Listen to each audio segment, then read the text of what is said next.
পুরুষ জাতি কলঙ্কিত। কারণ একথা বলার যে আমরা পুরুষ জাতি, পুরুষকে যখন নির্যাতিত হয়, পুরুষের পিছনে কেউ সামনে এসে দাঁড়াবার মতন কথা বলতেছে না। এই পুরুষটা কোন কারণে নির্যাতিত হয়েছে সেটা আমরা কেউ একবার বিবেচনা করে দেখি না।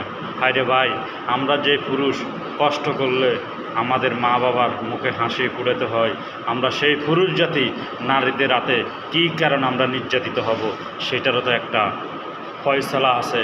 পুরুষ একা দোষ করতে পারে নাই, নারীরাও একা দোষ করতে পারে নাই। যেসব নারী যখন বলে আমরা দূষিত হয়েছি, তাদের পক্ষে যায় হাজার হাজার বোনেরা, হাজার হাজার মারা বাইরা সকল যায়।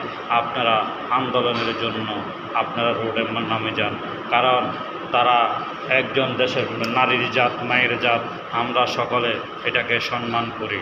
তাই আমি বলি ভাইরা, আপনারা একত্রিত হয়ে আমাদের পুরুষ জাতি যারা আছে, যুব জেনারেশন থেকে যারা আছে, বুড়ো হতে অনেক বাপ ভাইরা অনেক নির্যাতিত হতেছে নারীদের হাতে, সেসব নারীদের হাত থেকে আপনারা সেসব নারীদেরকে চিহ্নিত করে জনগণের আদালতে তোলেন।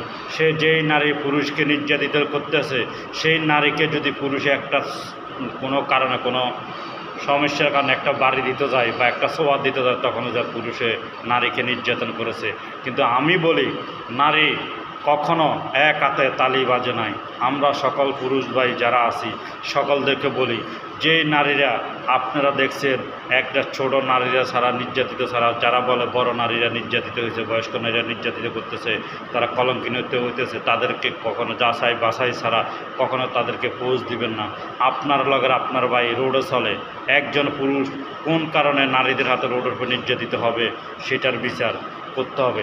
যে কলম দিয়ে পুরুষের নির্যাতিত একজন পুরুষ জজ, একজন পুরুষের রায় দিতেছে, আরেকজন জজ নারী সেই পুরুষের নির্যাতিত রায় দিতেছে। কিন্তু পুরুষের হাতে, আমার কথা হলো, পুরুষের হাতে যখন আমরা নির্যাতিত হয়, এই মেয়েরা যখন পুরুষকে নির্যাতিত করে, তখন যে আদালতের কাছে বিচার চাইলে বিচার পাইতেছে। তাহলে কোন অধিকারে নারী পুরুষ সমান অধিকার আপনারা বলতেছেন?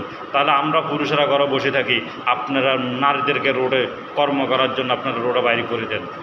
কারণ নারীরা বড় বড় লিস্কার দিতে জানে, নারীরা বড় বড় বয়ান দিতে জানে, কারণ নারীরা পুরুষদেরকে নির্যাতিত করতে জানে। কারণ নারীরা ঘরে থাকে, পুরুষ যখন ঘরে যায় তখন নারীরা অবশ্যই নির্যাতিত করে। কিন্তু একজন পুরুষ আত্মহত্যা কেন করে, বেছে নেয় কেন, সেটা আপনারা জানতে হবে, সেটা যাচাই করতে হবে।